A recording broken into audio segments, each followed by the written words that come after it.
Hi guys, welcome to student Adda changing the way of learning. स्वागत है आप सभी का आपके प्यारे यूट्यूब चैनल स्टूडेंट अड्डा 247 पर। एक बार smile please guys, smile smile smile. तो चलिए हम फाइनली आज पहुंच चुके हैं शैव धर्म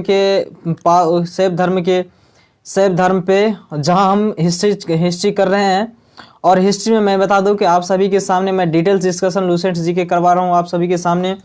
और ये जीके आप लोगों को उम्मीद कर पा रहा हूं कि ये जीके आप लोगों को सभी एग्जाम के लिए एकदम हेल्पफुल होंगे और आप लोगों को ये मददगार साबित होंगे। तो चलिए आज के सेशन को स्टार्ट करते हैं। सेशन में आगे बढ़ने से पहले मैं बताना चाहता हूं कि आप यदि इस चैनल पर नए हैं तो चैनल को सब्सक्राइब कीजिए, बेल आइकन को प्रेस कीजिए, ताकि आगे आने वाले वीडियो की नोटिफिकेशन आप तक आपके स्क्रीन पर सबसे पहले मिलती रहे और आप कंटिन्यू वीडियो को देख पाएँ। तो चलिए हम सेशन को स्टार्ट करते हैं। मैं बता दूं कि हमने जो सेशन हिस्ट्री का स्टार्ट किए थे वो काफ़ी इंटरेस्टिंग, मैं बता दूं कि काफ़ी जीरो लेवल से। फर्स्ट टाइम तो मैं पर्दे पे भी नहीं आता था, मेरा फोटो स्क्रीन पे नहीं आता था, लेकिन हमने माइक के थ्रू बोल करके स्टूडियो में रिकॉर्ड करके हमने जो डाले थे आप सभी को, उम्मीद कर पा रहा हूं कि आप सभी ने उस सेशन को देख लिए होंगे। आज हम जो 7th सेशंस में पहुंच चुके हैं, यानी 7वां डेज है हमारा, और काफ़ी डिटेल्स डिस्कशन हम सभी आप सभी के सामने कर रहे हैं। उम्मीद कर पा रहे हैं कि आप सभी समझ पा रहे होंगे, सेशन को समझ पा रहे हैं। यदि समझ में नहीं आते हैं तो आप लोग कमेंट बॉक्स में हमें जरूर बताएं, ताकि हम उसका डिटेल्स डिस्कशन आप सभी को पहुंचा सकें और आप सभी को वो चीज़ें प्रोवाइड करवा सकें जो कि आप सभी को सारे एग्जाम के लिए हेल्पफुल रहेंगे। और ना जाने क्या चीज़ें आपके एग्जाम में पूछे जा सकते हैं, इनको मैं आप सभी को बताने वाला हूँ और डिटेल्स जानकारी देने वाला हूँ। तो चलिए यदि आप सर एक बार फिर से मैं बता देना चाहता हूँ, आप यदि इस चैनल पर नए हैं तो आप दोस्तों में शेयर कीजिएगा। एक यहाँ चैनल की यहाँ लाल कलर का बटन होगा, यहाँ लाल को उसको सब्सक्राइब कर दीजिएगा जो भी दोस्त हमारे नए हैं, क्योंकि अभी चैनल नया है। और चैनल पे जितने भी ज़्यादा संख्या में जितने भी ग्रो होंगे हमारे दोस्त लोग जो भी होंगे, तो फिर जाके हम हिस्ट्री आपको रीजनिंग मैथ इन सारी क्लासें का भी इन सारी सब्जेक्ट का भी हम क्लासेज आपको लगवा देंगे इस चैनल पे। और उम्मीद कर पा रहे हैं कि आप सभी अभी जीके में एंजॉय कर पा रहे होंगे और जीके के सेशन को काफ़ी तरीके से देख पा रहे होंगे। और सेशन आप लोगों को पसंद आ रहा होगा तो दिल से लाइक कर दीजिएगा, अपने दोस्तों में शेयर कर दीजिएगा, ताकि उन सभी लोगों के पास पहुँच पाए जिन्होंने भी एग्जाम की तैयारी के लिए बंधन बांध रखी हो और तैयारी के लिए तत्पर जुड़े हुए हों। तो चलिए बातें नहीं करते हैं, बातें क्लास में होती रहेंगी। क्लास को स्टार्ट करते हैं। क्लास में आगे बढ़ने से पहले बताना चाहते हैं कि सेशन काफ़ी इंटरेस्टिंग होने वाले हैं आज का सेशन, इसलिए सेशन में आप सभी लास्ट तक बने रहिएगा।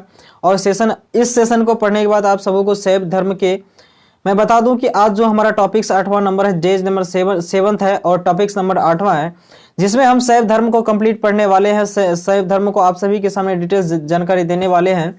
इसमें वन लाइनर थ्योरी इस सेशन को पढ़ने के बाद आपको जीके में जहां से भी आपको एनिशिएंट हिस्ट्री यानी हिस्ट्री से क्वेश्चन पूछे जाते हैं और उसमें यदि शैव धर्म से क्वेश्चंस बनते हैं, तो उम्मीद कर पा रहा हूं कि शैव धर्म से जहां भी क्वेश्चंस बनते होंगे तो आपको इस सेशन के बाद किसी भी सेशन को अटेंड नहीं करना पड़ेगा और आप लोगों को इस लूसेंट जीके से जो शैव धर्म दिया हुआ है उसमें आप लोगों को इंटरेस्टिंग तरीके से आप सभी पढ़ पाएंगे और आप सभी समझ पाएंगे। तो चलिए हम ज़्यादा बातें नहीं करते हैं, सेशन को स्टार्ट करते हैं और सेशन में देख लेते हैं क्या महत्वपूर्ण चीज़ें हैं, फिर बीच बीच में बातें होती रहेंगी। तो चलिए सेशन को स्टार्ट करते हैं। गॉट माय पॉइंट, स्टार्टिंग करते हैं। चलिए टॉपिक से हमारा शैव धर्म यानी भगवान शिव। शैव धर्म से सबसे पहले इसके बारे में थोड़ा सा जानकारी प्राप्त कर लेते हैं कि शैव धर्म से मतलब क्या होता है। शैव धर्म से क्या मतलब होता है, यानी भगवान शिव से जो जैसे अभी होता है ना, ओम नमः शिवाय, श्री जगह जगह महादेव से शिव गुरु के ये सारी चर्चाएं होती है, तो वो भी एक धर्म है, वो भी ध्यान देंगे, वो भी क्या है, वो भी एक धर्म, यानी शैव धर्म में वो लोग जुटे हुए हैं, इसलिए वो शैव शिव को मानते हैं, जिसे वो क्या कहलाते हैं, शैव धर्म कहलाते हैं। ध्यान देंगे कि भगवान शिव से रिलेटेड, भगवान से संबंधित जो भी धर्म है, यानी जिसमें भगवान शिव की पूजा की जाती है, वह कौन सा धर्म है, शैव धर्म है।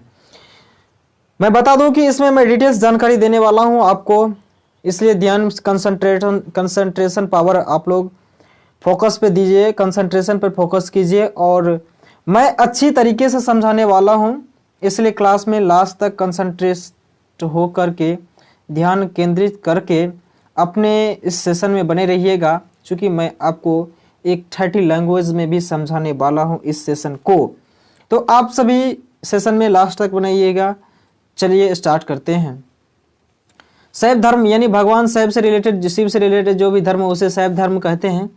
अब नेक्स्ट पॉइंट आता है कि भगवान शिव की पूजा करने वालों को शैव धर्म, शिव से संबंधित धर्म को शैव धर्म कहा जाता था। हमने आपको फर्स्ट में इंट्रोडक्शन ही, परिचय ही बता दिया कि भगवान शिव की पूजा करने वालों को शैव धर्म, भगवान शिव यानी भगवान शिव की जो भी पूजा करते हैं, भगवान शिव यानी भोले बाबा, जिसको भोलेनाथ, शंकर, कैलाशपति, जिसको अनेकों नाम से जाते हैं, जो कि जिनकी सावन में पूजा होती है, वही शिव यानी भगवान शिव की पूजा करने वालों, जो भी भगवान शिव की पूजा करते हैं। हिंदुओं में तो अनेक सारे देवी देवताओं, अनेक सारे भगवान को मानते हैं, लेकिन मेनली क्या है कि शैव जो कि आपको खास करके शिव की ही पूजा करते हैं, यानी शैव भगवान शिव की पूजा करने वाले जो कि ओनली फॉर शिव की पूजा करते हैं, उन्हें क्या कहते हैं? उन्हें शैव कहा जाता है। जो देखिए भगवान शिव की पूजा भगवान शिव की पूजा करने वालों को शैव यानी जो ओनली वन फॉर भगवान शिव की पूजा करते हैं, उन्हें शैव के नाम से जाना जाता है। और शिव से संबंधित धर्म को शैव धर्म कहा जाता है। और भगवान शिव से रिलेटेड जो भी धर्म बने, जो भी ब्रांच बने, जो भी शाखाएं बने, धर्म की शाखाएं बने, उन्हें किस नाम से जाना गया? तो उसे शैव धर्म कहा गया, यानी शैव धर्म कहा गया, शैव धर्म के नाम से जाना गया। आपसे पूछे जा सकते हैं कि भगवान आपसे क्वेश्चन नंबर पूछ सकते हैं इसमें कि भगवान शिव की उपासना करने वाले, पूजा करने वालों को किस नाम से जाना जाता है? तो वहां आपको आंसर करना है कि भगवान शिव की पूजा करने वालों को शैव एवं भगवान शिव से संबंधित धर्म को शैव धर्म कहा जाता है। यदि आपको देखिए इस सेशन को लेने के बाद आपको यदि हिस्ट्री आपको railway, SSC, railway, NDA, CDS, CAT और बीपीएससी, यूपीएससी में भी आपको ये हेल्पफुल होंगे। लेकिन NDA, CDS, complete CAT level का जहां भी जीके पूछे जाते हैं, डीआरडीओ, एमटीएस, स्टेनोग्राफर, जो भी एसएससी, जो भी जितने जहां भी बिहार पुलिस, बिहार दरोगा, अभी बिहार दरोगा का हवा चला हुआ है, वो उसमें भी ये थ्योरेटिकल चीजें सहायक होंगी आप लोगों। तो आप लोग कंसंट्रेट होके लास्ट तक देखते रहिएगा। शैव धर्म कहा जाता है। शिवलिंग उपासना का प्रारंभिक पुरातत्व साक्ष्य हड़प्पा संस्कृति के अवशेषों में मिलता है। शिव की लिंग यानी शिव की जो लिंग जिसकी हम सभी अभी जहाँ भी शिव का मंदिर है, भगवान शिव भोलेनाथ का मंदिर है, वहाँ शिव की लिंग के स्तूप के रूप में वहाँ मौजूद है, जिनको ही हम सभी मिलकर के हिंदू धर्मावलंबी लोग उनकी पूजा करते हैं, उनकी पूजा अर्चना किया करते हैं, शिव उपासना करते हैं, उपासना पुरातत्व। और ये जो पुरातत्व यानी पुराना जो पुरातत्व, जिसको पुरातत्व साक्ष्य हड़प्पा संस्कृति के अवशेषों से मिलता है। ये किससे प्राप्त होता है कि हड़प्पा संस्कृति जो थी, जो कि काफी पुरानी प्राचीन सभ्यता संस्कृति मानी जाती है, उससे इसका अवशेष मिलता है। उससे क्या होता है? हड़प्पा संस्कृति से इसका अवशेष मिलता है। शिवलिंग की उपासना शिवलिंग की उपासना तथा प्रारंभिक पुरातात्विक साक्ष्य हड़प्पा संस्कृति के अवशेषों से मिलता है। हड़प्पा संस्कृति में ऐसा अवशेष पाया गया है, ऐसा एक छोटा सा अवशेष एविडेंसेस पाए गए हैं जिनमें से ये पता लगाया जा चुका है कि हड़प्पा संस्कृति में अवशेष के रूप में शिवलिंग की उपासना की जाती थी। ऐसा अवशेष से ज्ञात होता है। यानी जो भी एविडेंसेस प्राप्त हुए हैं, अवशेष प्राप्त हुए हैं हड़प्पा संस्कृति से, उनसे पता लगाया जाता है कि हड़प्पा संस्कृति में, हड़प्पा जो सिविलाइजेशन थी, सभ्यता थी, हड़प्पा सभ्यता थी, उसमें शिव की पूजा होती थी, शिवलिंग की पूजा होती थी। ऐसा हड़प्पा संस्कृति के अवशेषों से पता चलता है। अब नेक्स्ट आता है कि ऋग्वेद, जो कि हमारे देश में, हमारे प्राचीन भारत में सबसे पुराना धर्म कौन सा था? तो वह था आपको वेद और पुराण दो थे। लेकिन अब शैव धर्म में क्या वेद का महत्वपूर्ण योगदान रहा, इनके बारे में जानते हैं कि ऋग्वेद में शिव के लिए रुद्र नामक देवता का उल्लेख है। ऋग्वेद भारत का सर्वप्राचीन वेद है। भारत का सर्वप्राचीन धर्म ग्रंथ कौन सा है? वेद है। और वेदों के संकलनकर्ता कौन है? वह महर्षि वेदव्यास। और उसमें वेद 4 है, ऋग्वेद, यजुर्वेद, सामवेद और अथर्ववेद। इनमें अलग अलग वेदों के अलग अलग है, अलग अलग उसमें शाखाएं पाए जाते हैं, अलग अलग उनके, और ये सारी चीजें पाई जाती हैं।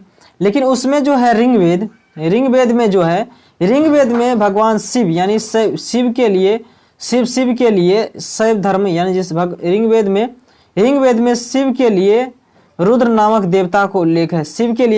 ऋग्वेद में शिव के लिए कौन से किसके नाम से उल्लेखित है? तो शिव के लिए शिव को हम रुद्र के नाम से जाना जाता है। बस शैव धर्म में भगवान शिव को रुद्र के नामक देवता का उल्लेख रुद्र के नाम से जाना जाता है। ये तो ऋग्वेद में शैव धर्म का दिया हुआ था। अब नेक्स्ट आता है कृष्ण का उल्लेख सर्वप्रथम शैव धर्म, यहां ध्यान देंगे शैव धर्म। अब आता है आप सभी के सामने, ध्यान देंगे यहाँ अथर्ववेद में शिव को भाव। अब जो पहला ऋग्वेद, दूसरा ऋग्वेद, यजुर्वेद, सामवेद और अथर्ववेद, लास्ट जादू टोना मंत्र जो कि जिससे रिलेटेड था उसको अथर्ववेद कहते हैं। ये तो उसी में जो है अथर्ववेद में लास्ट में चौथा वेद जो था अथर्ववेद में क्या है? शिव को भव। अथर्ववेद में शिव को भव, दूसरा सर्व, तीसरा पशुपति और चौथा भूपति कहा जाता है। अथर्ववेद में ऋग्वेद में क्या हुआ? ऋग्वेद में आपको क्या कहा गया? ऋग्वेद में ध्यान देंगे यहाँ ऋग्वेद में भगवान शिव को रुद्र के नाम से जाना गया। ऋग्वेद में भगवान शिव को रुद्र के नाम से जाना गया। और जो है अथर्ववेद नेक्स्ट जो आता है आपको 4th नंबर का जो वेद है जो कि काफी फेमस और अपने विशेषता के लिए जाने जाते हैं, उसमें क्या है? अथर्ववेद में भगवान शिव को भव, ध्यान देंगे 1 नंबर में भव, दूसरा सर्व, तीसरा पशुपति एवं भूपति कहा गया है। यानी इन 4 नामों से भी अथर्ववेद में भगवान शिव को जाना जाता है जो कि शैव धर्म से रिलेटेड थे। भव, सर्व, पशुपति और भूपति। आपसे क्वेश्चन पूछ सकते हैं कि अथर्ववेद में भगवान शिव को किस नाम से जाना जाता था, तो वहां आंसर करना आप सभी को सिंपली कि अथर्ववेद में भव, सर्व, पशुपति एवं भूपति कहा गया है। अथर्ववेद में शिव को भव, सर्व, पशुपति एवं भूपति कहा गया है। यानी ये 4 नाम से अथर्ववेद में जाना जाता है। आपसे क्वेश्चन पूछ सकते हैं कि ऋग्वेद में भगवान शिव को किस नाम से जाना जाता है, तो आपको आंसर करना है कि भगवान शिव को ऋग्वेद में रुद्र के नाम से जाना जाता था। देखिए यहाँ लिंग पूजा का पहला स्पष्ट वर्णन मत्स्य पुराण में मिलता है। देखिए यहाँ अब ऋग्वेद पुराणों की जानकारी हमें देखिए, उस टाइम पे प्राचीन काल में पुराण और वेद ऐसे 2 ग्रंथ थे जिनसे हमें प्राचीन इतिहास के बारे में जानकारी प्राप्त होती है। इनमें एक पुराण है जो कि जिसका नाम है मत्स्य पुराण। इसमें क्या होता है कि लिंग पूजा, ऐसा माना जाता है कि भगवान शिवलिंग की जो पूजा की जाती थी, भगवान शिवलिंग की पूजा का पहला स्पष्ट वर्णन ऐसा किया जाता था, पूजा की जाती थी। इसके बारे में जो इसके वर्णन जो किया गया है वह किस में किया गया है, कौन सी बुक्स में की गई है, कौन सी ग्रंथ में किया गया है, तो इसका आंसर होगा आप सभी के लिए। इसका सबसे पहले लिंग पूजा का पहला स्पष्ट वर्णन मत्स्य पुराण में मिलता है। मत्स्य पुराण में ऐसा लिखा गया है, ऐसा देखा जाता है, ऐसा स्पष्ट विवरण दिया गया है कि भगवान शिवलिंग की जो पूजा होती थी वह लिंग पूजा होती थी, ऐसा मत्स्य पुराण में मिलता है। महाभारत के अनुशासन पर्व से भी लिंग पूजन का वर्णन मिलता है। महाभारत के अनुशासन पर्व में महाभारत में एक पर्व था जिसका नाम क्या था? अनुशासन। महाभारत में एक पर्व था जिसका नाम क्या था? अनुशासन। महाभारत में एक पर्व था जिसका नाम क्या था? अनुशासन। महाभारत में एक पर्व था जिसका नाम क्या था? अनुशासन। इसमें भी महाभारत के अनुशासन पर्व से भी लिंग पूजा का वर्णन मिलता है। इससे भी पता चलता है कि भगवान शिवलिंग की पूजा होती थी अनुशासन पर्व से। ऐसा साक्ष्य मिलता है, ऐसा नमूने प्राप्त हुए हैं जिससे कि पता लगता है कि महाभारत के अनुशासन से शिवलिंग की पूजा का वर्णन मिलता है। ऐसा वर्णन मिलता है जिससे कि पता चलता है कि महाभारत के अनुशासन में शिवलिंग की पूजा होती थी। अब नेक्स्ट आता है रुद्र के पत्नी के रूप में पार्वती। देखिए ऋग्वेद में भगवान शिव को ही किस नाम से जाना गया था? तो वहां जाना गया था आपको शिव को रुद्र के नाम से जाना गया। अब रुद्र जो थे, रुद्र का शिव का ही दूसरा नाम था रुद्र। भगवान शिव के भोलेनाथ जिसका नाम था उसी का नाम था दूसरा नाम था रुद्र। रुद्र के पत्नी के रूप में पार्वती का नाम तैत्तिरीय आरण्यक में मिलता है। रुद्र के पत्नी यानी भगवान शिव की जो पत्नी थी, वाइफ जो थी, बीबी जो थी, शिव की पत्नी, ध्यान देंगे रुद्र की पत्नी के रूप में, रुद्र की पत्नी के रूप में, भगवान शिव की पत्नी के रूप में पार्वती का नाम ऐसा देखा जाता है कि अरण्यक, तैत्तिरीय अरण्यक जो उपनिषद, तैत्तिरीय अरण्यक जो थे, एक ग्रंथ जो था तैत्तिरीय अरण्यक, इसमें ऐसा देखा गया, ऐसा लिखा हुआ, ऐसा वर्णन किया हुआ मिलता है कि तैत्तिरीय भगवान रुद्र के पत्नी जो थी, रुद्र के जो वाइफ थे, भगवान शिव के जो वाइफ थे, पत्नी के रूप में पार्वती को माना गया है। ऐसा अरण्यक तैत्तिरीय अरण्यक से मिलता है। ऐसा तैत्तिरीय अरण्यक ऐसे बुक्स, ऐसे ग्रंथ है जिसमें बताया गया है कि भगवान शिव की पत्नी भगवान रुद्र जिसको बोलते हैं, भगवान शिव रुद्र के पत्नी के रूप में पार्वती का नाम उल्लिखित है। भगवान शिव के पत्नी के रूप में पार्वती का नाम उल्लिखित है, जो कि तैत्तिरीय अरण्यक से मिलता है, तैत्तिरीय अरण्यक में मिलता है। शिव की पत्नी की सौम्या रूप है। शिव की पत्नी की सौम्या रूप है। ध्यान देंगे, शिव की जो वाइफ, भगवान भोले के जो वाइफ्स हैं, पत्नी है, उस शिव की सौम्या रूप है। वह कौन है? शिव क्या है? वो क्या है? शिव का ही एक दूसरा रूप है, सौम्या रूप। शिव का क्या है? सौम्या रूप है। शिव का आपको क्वेश्चन पूछे जा सकते हैं। शिव की पत्नी जो है आपको पार्वती, वह शिव के कौन सा रूप है? तो हाँ, आपको आंसर करना है कि शिव की पत्नी जो है पार्वती, वह शिव का सौम्या रूप है। शिव का सौम्या रूप है। पद्या पार्वती, पद्या भगवान शिव, देखिए यहाँ पार्वती के बारे में नेक्स्ट बताया गया है कि पद्या पार्वती, उमा, गौरी एवं भैरवी, ये सारे क्या है? पार्वती के नाम है, जो कि शिव की वाइफ है, शिव की पत्नी, भगवान शिव के पत्नी है। भैरवी। वामन पुराण में शैव संप्रदाय की संख्या 4 बताई गई है। पुराण जो सबसे पुराना हमारे प्राचीन इतिहास में के साधन के रूप में, अध्ययन के रूप में हमें जानने को मिलता है, उसमें एक है वामन पुराण, जिसका नाम क्या है? वामन पुराण। ध्यान देंगे कि वामन पुराण में शैव संप्रदाय की संख्या 4 बताई गई है।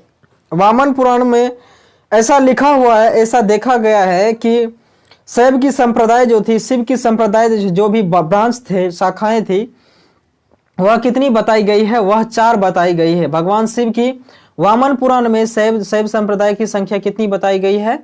तो 4 बताइए। आपसे क्वेश्चन पूछ सकते हैं कि भगवान शैव से रिलेटेड धर्म, जो शैव धर्म था, उसका वामन पुराण में कितनी शाखाएं बताई गई है, कितने संप्रदाय बताए गए हैं? तो आपको सिंपली आंसर करना है, वामन पुराण में शैव संप्रदाय की संख्या 4 बताई गई। वामन पुराण में क्या होती है? शैव संप्रदायों की संख्या कितनी बताई गई है?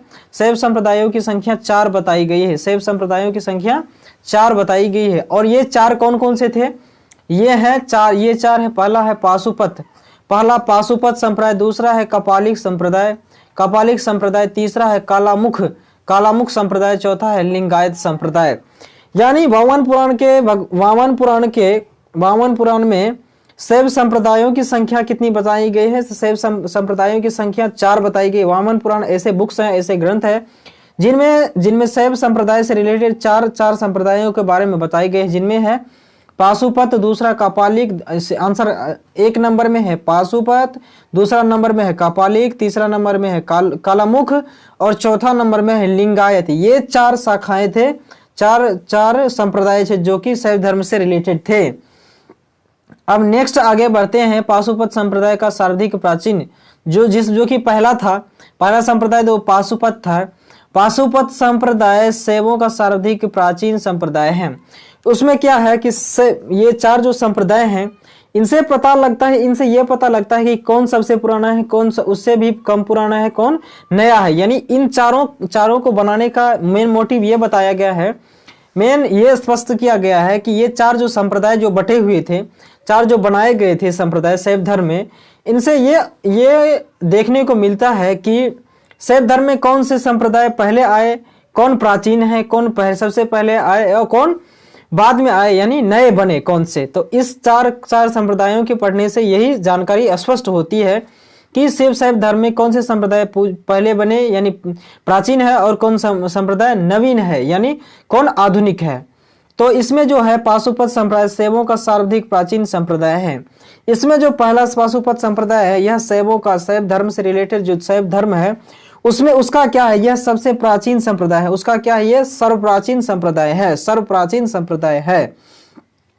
ध्यान देंगे, इसके संस्थापक लकुलिस थे। आपसे क्वेश्चन पूछ सकते हैं कि शैव धर्म के जो पहला संप्रदाय थे पाशुपत, इसके संस्थापक कौन थे? इसके संस्थापक थे लकुलिस थे। इनके संस्थापक लकुलिस थे, जिन्हें भगवान शिव के 18 अवतारों में से एक माना जाता है। ये लकुलिस जो थे, आपके क्वेश्चन पूछ सकते हैं कि ये लकुलिस कौन थे? जो भगवान शिव के ये ऐसे व्यक्ति थे, यानी भगवान शिव जो 18 रूपों में, 18 अवतार में जन्म लिए थे, उसका ही एक माना जाता, उसका ही एक रूप है। यानी 18 अवतारों में से एक ये भी लकुलिस भी थे, जो कि पाशुपत संप्रदाय के संस्थापक थे। पाशुपत संप्रदाय के संस्थापक थे, पाशुपत संप्रदाय को बढ़ाने का, प्रचार प्रसार करने का काम किए थे।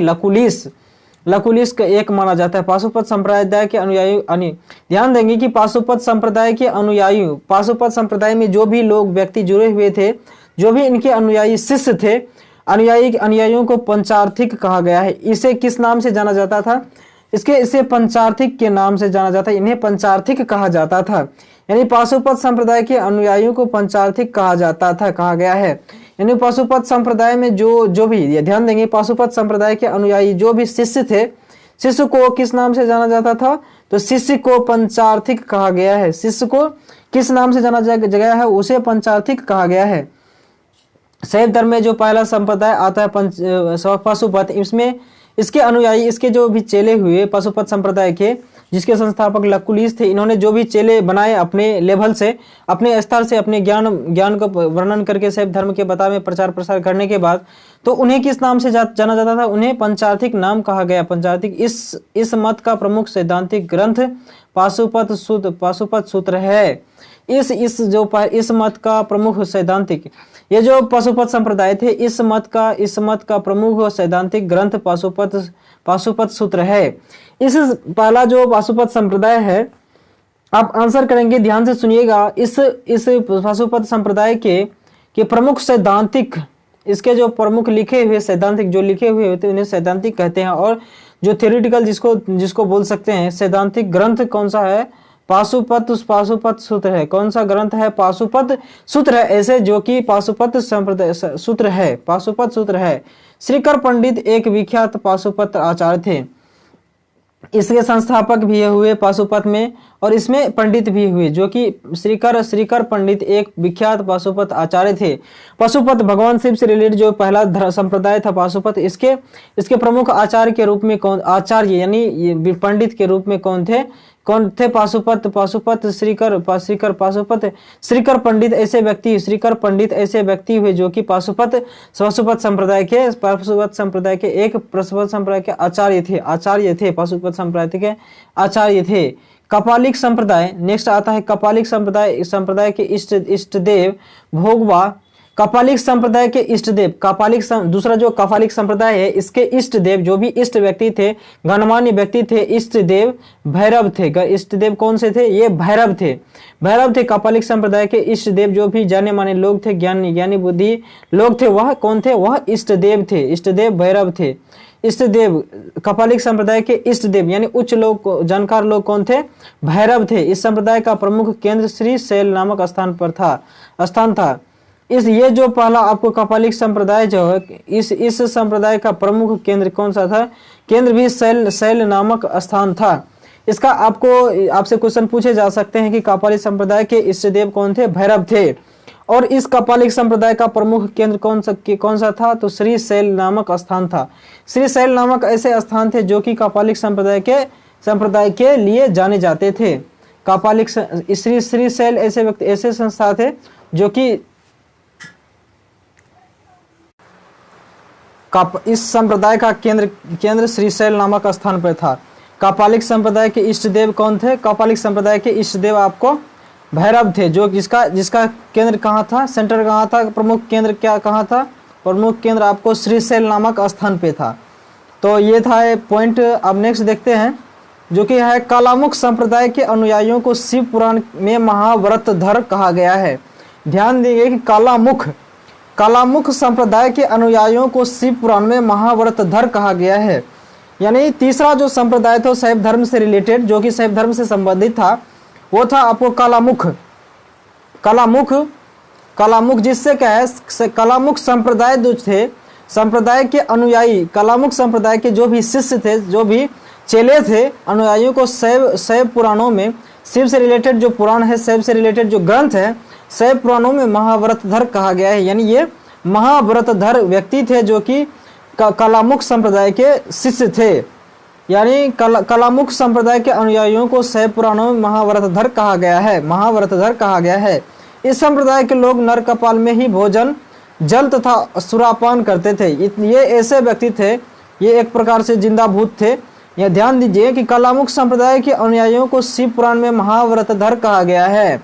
इस पॉइंट का गौर कीजिएगा कि तीसरा जो संप्रदाय था शैव धर्म से रिलेटेड, जो कि शैव धर्म से संबंधित था, कि इसे आपसे क्वेश्चन पूछ सकते हैं कि शैव धर्म से रिलेटेड जो तीसरा संप्रदाय था उसमें उसको किस नाम से जाना जाता था। तो वहाँ आपको आंसर करना है कि शैव धर्म से रिलेटेड जो तीसरा संप्रदाय था कालामुख, उसके अनुयायियों को, उनके यानी उनके शिष्य को किस नाम से जाने जाते थे, तो उन्हें महाव्रतधर के नाम से जाना जाता था। यानी महाव्रतधर उसे कहा जाते थे, जो भी इनके चेले होते थे। ये ऐसे महाव्रतधर थे कि ये जंगल में ही रहा करते थे, और जंगल में रहते हुए, ये उपासना करते हुए इन्होंने क्या किए, कहा गया था इस संप्रदाय के लोग नर कपाल में ही भोजन करते थे। बड़े ही अजीब आदमी थे कि नर कपाल, यानी जो व्यक्ति, जिस व्यक्ति का मृत्यु हो जाता है, उनका जो ये बॉडी का पार्ट, फॉसिल्स इसको बोलते हैं, जो कि हड्डियां होती है, इनके कपाल ये होते हैं कपाल, इसका जो कपाल जो होता है, जो बचता है मृत्यु के बाद, दहन प्रक्रिया के होने के बाद, तो उसमें उनको ये लोग क्या करते थे, वो महाव्रतधर जो व्यक्ति थे, तो उसको ये रख लेते थे और उसमें ही भोजन किया करते थे। इनके लिए कोई बर्तन पत्तल का कहीं खाने पीने के लिए यूज नहीं किया करते थे। ये जिस भी व्यक्ति का मृत्यु होता था उससे वहाँ के कपाल ले आते थे और उसमें ही भोजन करने का काम करते थे। यानी नर कपाल में ही भोजन, जल, उससे ही पानी भी पीते थे, उसमें भी खाना भी खाते थे। नल कपाल में ही जल, भोजन जल तथा सुरापान, जो यानी पीने के भी जो काम, पानी पीने का, यानी जो भी पीते होंगे वो भी पीने का काम ये उसमें ही किया करते थे। और साथ ही अपने शरीर पर चिता की भस्म मलते थे। यानी जो चिता का, यानी जो जिस भी व्यक्ति का डेथ होता था, मृत्यु होता था, और उस चिता को जो जलाया जाता था, उनका जो भस्म बचता था, राख बचता था, उनको ये क्या करते थे, उनको ये अपने बॉडी पे लगा करके यानी भस्म मलते थे। जिनको अभी भी यानी महाव्रतधर, ये कालामुख संप्रदाय जो तीसरे संप्रदाय से रिलेटेड है, अभी भी ऐसा करता होगा, ना जाने कहाँ है इनका, तो हमें तो यहाँ पढ़ना है सिर्फ। ये क्या करते थे, ये नर कपाल में ही भोजन करते थे, खाना पीने का सारा काम इन्होंने क्या करते थे, नर कपाल में ही, हड्डी में ही किया करते थे। और साथ ही क्या करते थे, जो भी जलाया जाता था उसको ये राख को रख लेते थे और डेली बॉडी में, ये शरीर में लगाने का काम करते थे। ये कालामुख संप्रदाय के जो लोग थे, यानी ये जो शिष्य थे, अनुयायी जो थे, तो ये था। अब चौथा नंबर आता है लिंगायत संप्रदाय। लिंगायत संप्रदाय ये है, लिंगायत संप्रदाय जो थे, अब ये इनका फैलाव कहाँ था, इनका प्रचार प्रसार किस क्षेत्र में था, इंडिया के कौन से भाग में ये लोग थे जहाँ पे इनका फैलाव था, विस्तार था। तो इनका जो लिंगायत संप्रदाय को दक्षिण में प्रचलित है। यानी ये साउथ इंडियन मतलब ये कि आपको तमिलनाडु, केरल, कर्नाटक, ये इस सारे स्टेट में कालामुख संप्रदाय का प्रचलन था, इनका विस्तार था। कालामुख संप्रदाय का, जो कि लिंगायत संप्रदाय, सॉरी कालामुख नहीं, लिंगायत संप्रदाय का दक्षिण भारत में इनका प्रचलन था।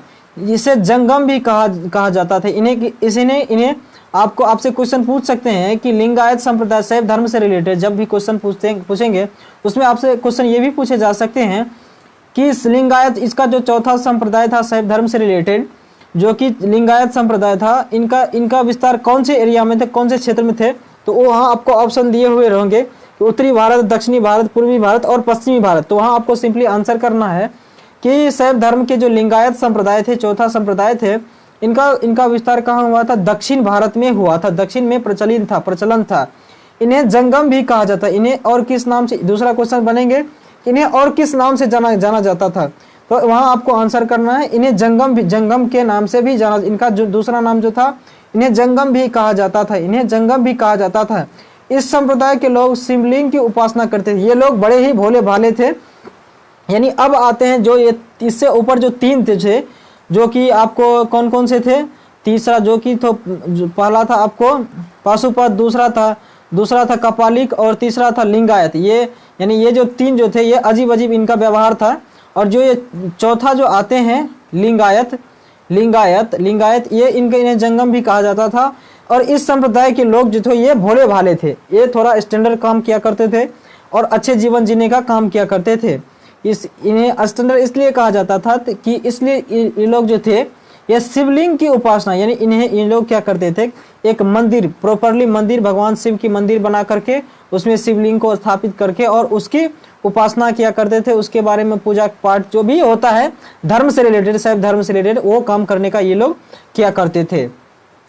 शून्य संपादन, अब नेक्स्ट जो पॉइंट आता आपको कि शून्य संपादन लिंगायत का मुख्य धार्मिक ग्रंथ है। शून्य संपादन नामक ऐसा पुस्तक है, ऐसा ग्रंथ है, जैसे कि इस्लाम में आपको इस्लाम में क्या है, इस्लाम में आपको कुरान है, हिंदू में जिसको रामायण महाभारत है, उसी प्रकार से जो भी शैव धर्म को मानते हैं और शैव धर्म में जो 4 संप्रदाय है उसमें जो चौथा संप्रदाय जो है जिसको लिंगायत बोला जाता है, तो उसमें जो लिंगायत थे, लिंगायत का प्रमुख ग्रंथ के रूप में, प्रमुख बुक्स के रूप में निकल के जो आते हैं वह उसका नाम क्या था, उसका नाम था आपको शून्य संपादन। ऐसे बुक्स थे जो कि लिंगायत संप्रदाय के लोगों के मानने वाले बुक्स थे, जिन्हें ये लोग मानने का काम करते थे और इनको मान करके अपनी जो भी होते थे उनको पूजा पाठ में यूज किया करते थे।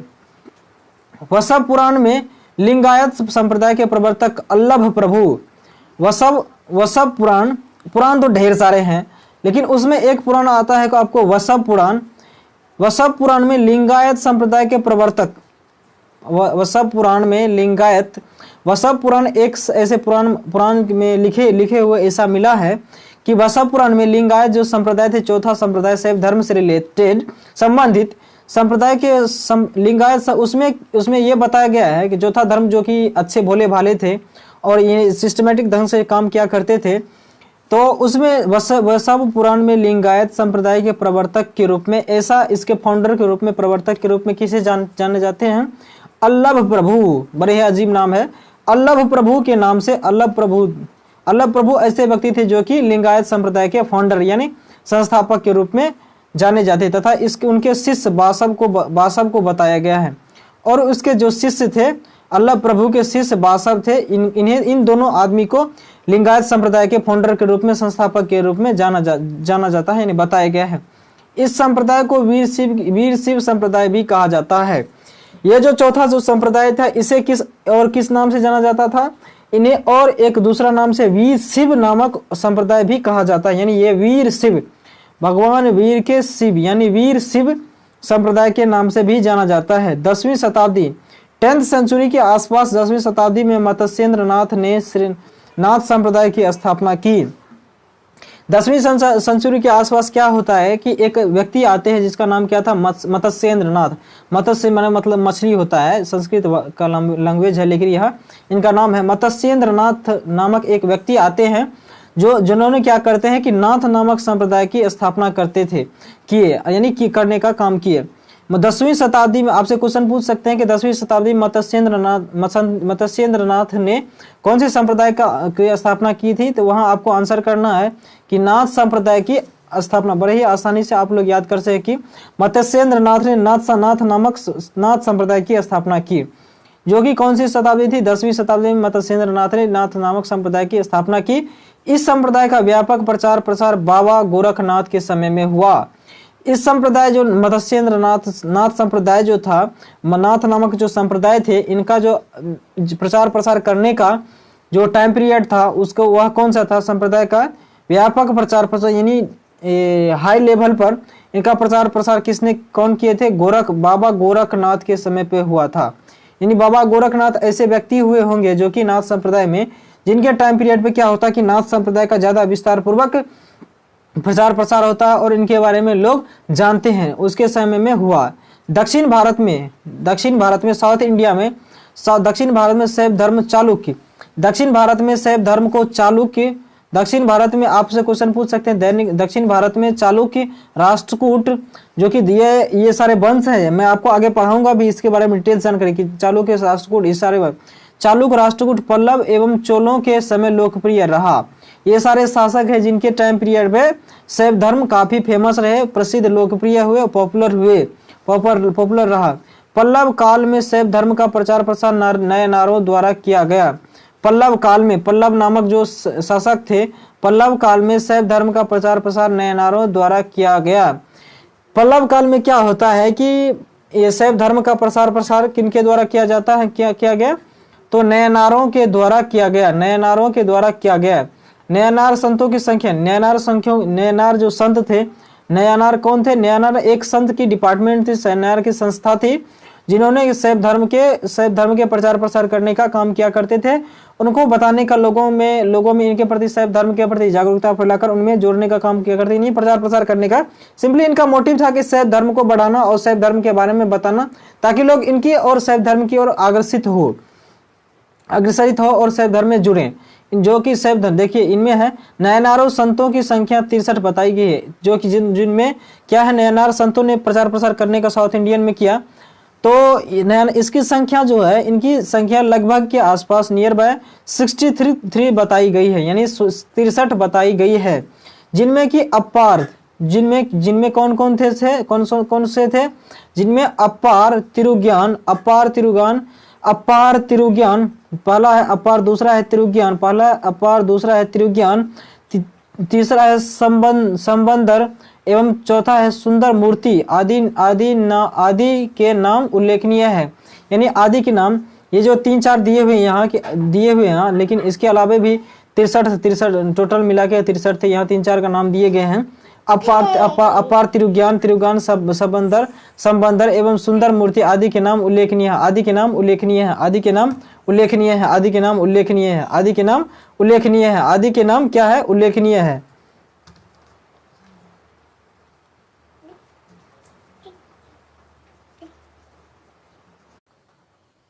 इनका नाम उल्लेखनीय है। नेक्स्ट आता है आपको, एलोरा के प्रसिद्ध कैलाश मंदिर का निर्माण राष्ट्रकूटों ने करवाया। एलोरा के प्रसिद्ध कैलाश मंदिर का निर्माण राष्ट्रकूटों के द्वारा करवाया गया है। ये भी शैव धर्म से रिलेटेड है। नेक्स्ट आता है आपको, नेक्स्ट जो आता है, एक बार आवाज चेक करते थे, आवाज ठीक है ना, आवाज ठीक है। चलिए, चोल शासक चेर चोल पांडे जो थे, साउथ इंडियन के जो भी शासक थे, ये शासक हुआ करते थे। उसमें भी कौन से थे, चोल थे। चोल शासक राजराज प्रथम, चोल शासक जो पहला थे, राजराज प्रथम ने तंजौर में प्रसिद्ध राजराजेश्वर शैव मंदिर का निर्माण करवाया।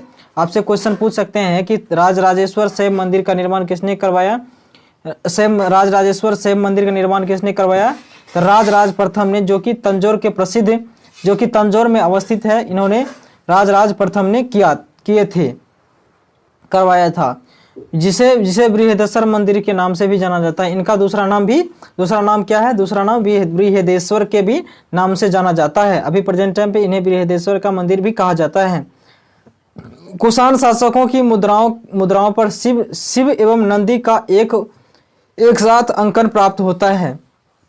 कुषाण शासक जो थे, इनके सिक्कों यानी मुद्रा जो थे, सिक्के जो थे, कुषाण शासकों की मुद्राओं पर शिव एवं इसके जो नंदी थे, इनके जो नंदी कौन थे,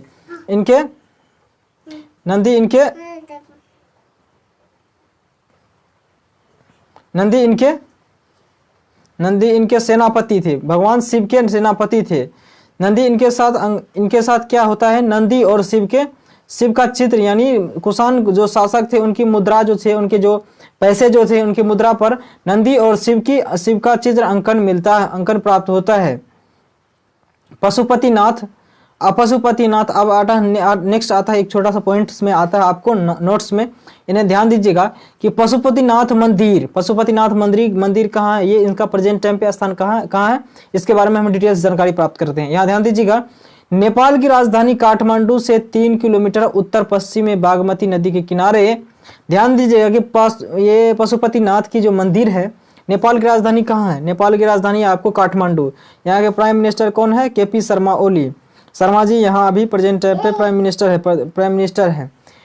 नेपाल की राजधानी जो काठमांडू है, उनसे हट के 3 किलोमीटर की दूरी पर, नेपाल की राजधानी काठमांडू से 3 किलोमीटर की उत्तर पश्चिम यानी उत्तर पश्चिम यानी उत्तर नेपाल की राजधानी काठमांडू से 3 किलोमीटर हट के उत्तर पश्चिम में एक नदी बहती है, जिसका नाम क्या है, बागमती। उसके किनारे पर, उसके रिवर नदी के किनारे पर, बैंक पर क्या है, नदी के किनारे पर देवपाटन गांव में, नदी के किनारे पर एक गांव है जिसका नाम क्या है, देवपाटन। नेपाल की राजधानी काठमांडू से 3 किलोमीटर हटकर उत्तर पश्चिम के क्षेत्र में बागमती नदी के किनारे देवपाटन नामक स्थान है, गांव है, में स्थित एक शिव का मंदिर है। स्थित एक क्या है, शिव का मंदिर है, एक शिव का मंदिर है। इसे ही पशुपतिनाथ का मंदिर कहा जाता है। नेपाल में धर्मनिरपेक्ष राष्ट्र बनने से पहले यह मंदिर देवता भगवान पशुपतिनाथ मुख्य, देखिए जब अब ध्यान देंगे कि नेपाल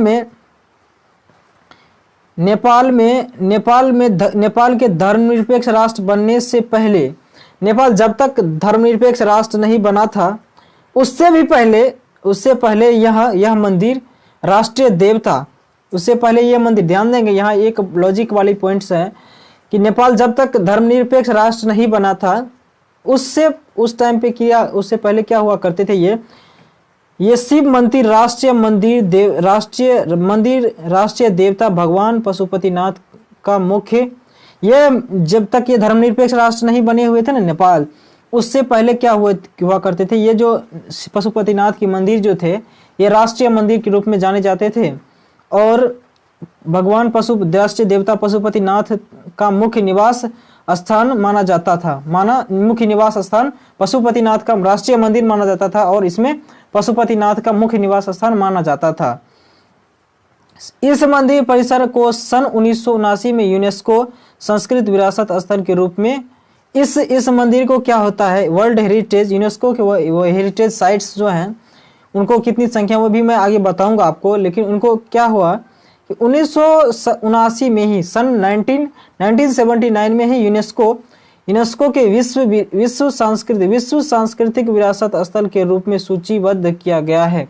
नहीं, आपसे क्वेश्चन पूछ सकते हैं कि उस पशुपतिनाथ मंदिर जो है, इन्हें कब आपको वर्ल्ड हेरिटेज साइट में शामिल किया गया, तो इन्हें 1979 में ही यूनेस्को विश्व सांस्कृतिक विरासत स्थल के रूप में सूचीबद्ध किया गया है, जो कि यूनेस्को द्वारा किया जाता है। मुख्य मंदिर का निर्माण वास्तुकला की नेपाली पैगोडा शैली में हुआ है। इस मंदिर का जो निर्माण हुआ है वह नेपाल की वास्तुकला की शैली है, जिसका नाम क्या है, पैगोडा, उस शैली में इस मंदिर का निर्माण हुआ है। तो चलिए, आप सभी आज बहुत तरीके से शैव धर्म को पढ़े होंगे और एंजॉय किए होंगे। नेक्स्ट मिलते हैं हम आपको वैष्णव धर्म के साथ, तब तक के लिए जहां हम कल पढ़ने वाले हैं वैष्णव धर्म। कंप्लीट डिटेल्स करवाऊंगा मैं। आज के सेशन में लास्ट तक बने रहने के लिए आपका तहे दिल से धन्यवाद। मिलते हैं कल लास्ट सेशन में, कल के नेक्स्ट सेशन में। तब तक के लिए bye bye, type have a nice day. जय हिंद।